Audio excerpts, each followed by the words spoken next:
Hi, everyone. Welcome to Kiki and Kibbitz. It's Mary, and I'm here with a special edition of 90 Day Oy Vey. Danielle and Gabe have some things that they want to clarify and clear up. So let's hop right into it. So, Danielle, she has been busy basically tearing Johan apart. On the tell all, she wanted everyone to know that he's a skanky panky and she has the receipts to prove it. So they talked about the skanky panky post and how petty she was. And she posted on her IG story the pages that they were talking about on the tell all. So speaking of the skanky panky Johan, here he is. So Danielle wants everyone to know that she didn't lie to Johan and they had a plan from the very beginning. So let's get right into it, okay? She has a podcast, she has a YouTube channel.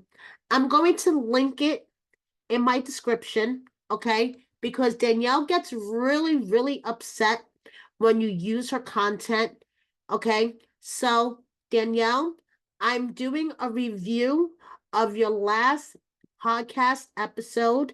It is allowed, okay, for us to do that. I'm giving you full credit. This is your podcast episode. I'm going to link the episode in my description. So if anybody wants to watch the full thing, they can. Okay. But this is a little clip from her latest podcast episode where she talks about her plan with Johan. Okay. Check it out, guys. Give me a second. And I'm going to provide my own commentary, which is totally allowed, Danielle. Okay, this is totally allowed. I can use your content and provide my own commentary. Okay, so check this out. If I remember correctly, we were talking about relationships. That's all we ever talk about. Yes. I want to know about, I guess, we talked a little bit in the last episode at the beginning, and where you're at now. You said you're separated? Yeah. So you're, I guess I don't know if I knew that you even legally got married. So you were legally married. I still Did you can't have to believe you be signed up to do this. Did you have to be for the show? No, I got legally married because I was told by an attorney I spoke to that it would be faster to get him into the country if we were married before we applied for the visa. Like if I applied for a spousal visa instead of a K-1 visa. And if the end goal was that we were going to come to the States, like whatever would expedite that process. Yeah. So you didn't have So the end goal was they were coming to the States.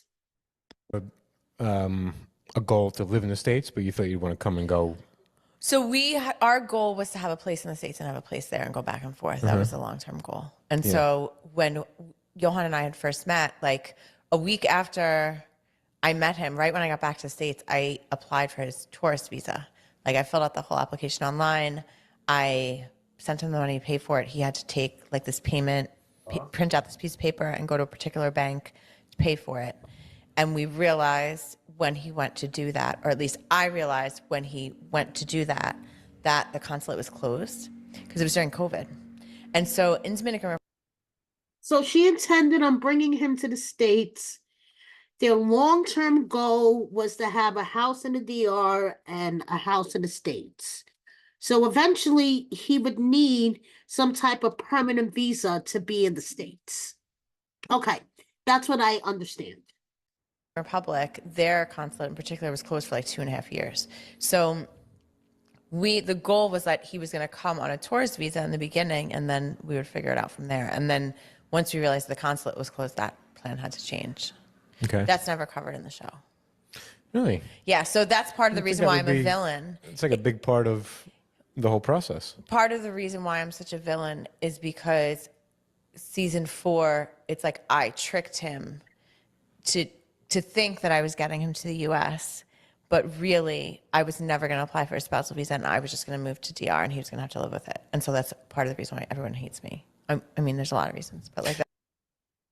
No, you're right about that. There's a lot of reasons. The way you speak to Johan, the way you emasculated him, the way you ran all over him. I could go on and on, but That's I was one gonna of them. say, so when you said a big reason why you're so hated, I just imagine somebody watching this who hates you for another reason, yelling it like you saying that. Like, that's not why I hate you. I hate you. Like people really getting Yeah. mad that you you must have a crystal ball behind you.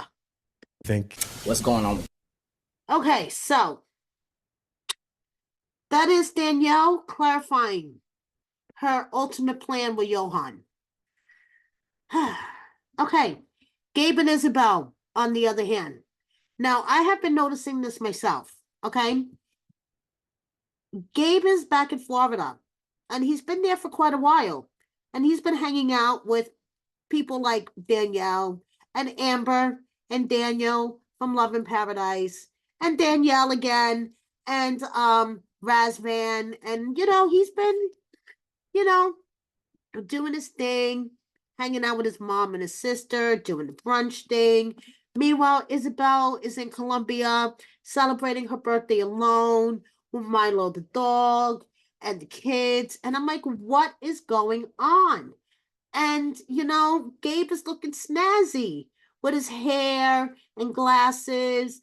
And I'm like, but they're not, physically together. What is happening?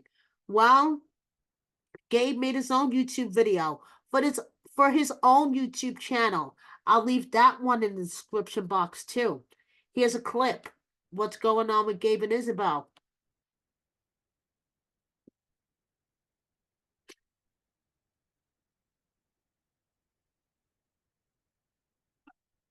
Gabe.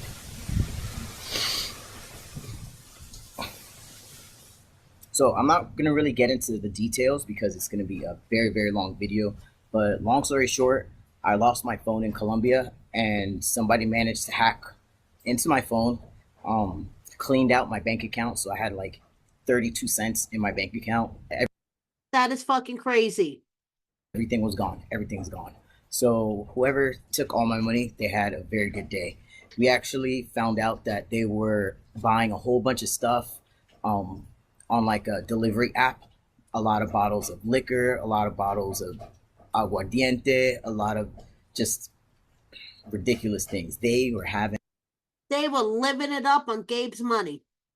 a party with my money. So, I guess somebody had a good time for this. But like I said before, I had nothing to my name. So I immediately had to come to Miami so I could figure out everything with my banks and whatnot, because I did have to be there in person to do it.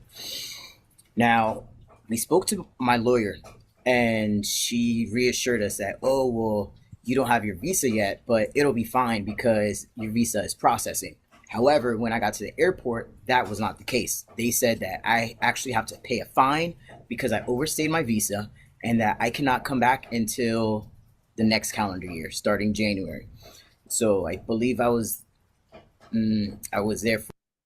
And I could imagine his heart must have sank. For like 212 days, and the maximum was like 180. So I overstayed by like 40 some days or something like that. So my lawyer was actually fighting with like the immigration officer at the airport, and then they were just like, I've had enough of this lady, like cut her off. But they told me I can't come back until January, so that's why I'm here. That's the reason why I could not actually. Our 1 year anniversary happened in November. November 11th was our 1 year. November 12th was our 1 year wedding anniversary. The last day of November is also her birthday, Isabel's birthday, and so I missed that. I missed everything. Everything I missed. I'm gonna miss Christmas, New Year's, everything, and so that really. So my heart really goes out to Gabe, because that's like fucked up. Like, you were the victim of a crime, okay? And then on top of that, you try to go back home to resolve it, and now your visa's all fucked up and you can't go back to Colombia until January. But on the plus side, did you guys notice his hair? You know how he's been doing the hair transplant thing? This is how he looked before. This was 30 days post-op. His hair is looking pretty fantastic. But my heart goes out to him. It's really fucked up. Okay? So, Gabe, I hope you're able to make it back to Colombia in January and reunite with Isabel and the kids, and everything turns out okay. But as for me, as the holidays are approaching and things are getting crazier, this is me sometimes when you're trying to be a ray of sunshine, but people keep testing you.